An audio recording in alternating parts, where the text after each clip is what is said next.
Halo Sobat Catur semua, selamat bertemu kembali. Di video kali ini saya akan membagikan sebuah karya permainan akhir catur yang cukup unik dan menarik untuk dipelajari. Puzzle ini diciptakan oleh komposer catur dari Rusia bernama Alexei Troitsky.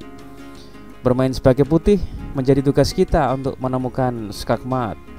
Kreasi komposer catur Troitsky mengungkapkan seni catur bak seni musik dan memungkinkan seseorang untuk memahami kedalaman dan keindahannya. Bagaimana solusinya? Mari kita ikuti. Oke, pada posisi awal sepertinya kita tidak mendapatkan posisi skakmat. Seakan impossible menghasilkan skakmat. Seperti tidak mungkin. Ditambah lagi, semua gajah putih berada di satu petak yang sewarna, yaitu petak gelap. Imajinasi tentu saja akan mengungkapkan ide kita sehingga teka-teki ini menantang untuk dipecahkan. Oke, mari kita lihat solusinya. Langkah pertama yang harus putih mainkan adalah gajah ke E5. Ada dua pilihan untuk hitam, yaitu melangkah raja atau melangkahkan pionnya. Mari kita analisa satu persatu. Bagaimana jika hitam melangkahkan rajanya ke A2? Maka raja putih ke C2. Sekarang raja tidak dapat melangkah sama sekali, dan satu-satunya langkah adalah pionnya. Sekarang giliran putih melangkah, dan secara unik gajah melangkah ke A1. Lagi satu-satunya langkah hitam adalah pionnya. Putih merespon dengan gajah B ke E5. Satu-satunya langkah hitam adalah pion A3. Nah, disinilah kuncinya dan merupakan langkah penting yang harus dimainkan putih. Ya, raja putih ke C3 menjadikan diagonal antar gajahnya menjadi terputus. Hitam ada dua pilihan, apakah memukul gajah atau ke B1.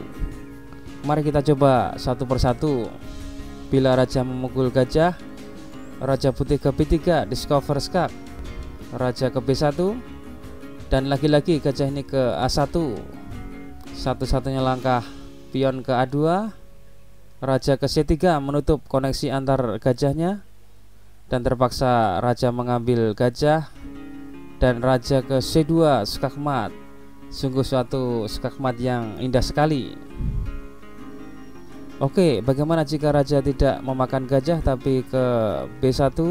Maka raja ke B3, A2, raja C3 memutus koneksi gajah dan terpaksa diambil oleh hitam, dan raja ke C2 skakmat. Oke, cukup cantik bukan cara mati raja hitamnya? Oke, kita kembali ke posisi awal. Kalau tadi pertama hitam menggerakkan rajanya, bagaimana jika hitam langkah pertama menggerakkan pionnya, direspon dengan gajah A1? Ada dua pilihan hitam, pion maju atau raja ke A2. Bila raja ke A2, maka putih membalas raja C2 dan matinya sama dengan varian yang pertama tadi. Oke, kita ke varian yang kedua, di mana hitam melangkah pionnya ke A4, dibalas gajah B ke E5, dibalas hitam A3, raja D2, A2, memutus koneksi antar gajahnya, dan terpaksa raja hitam mengambil gajah, dan raja C2 skakmat.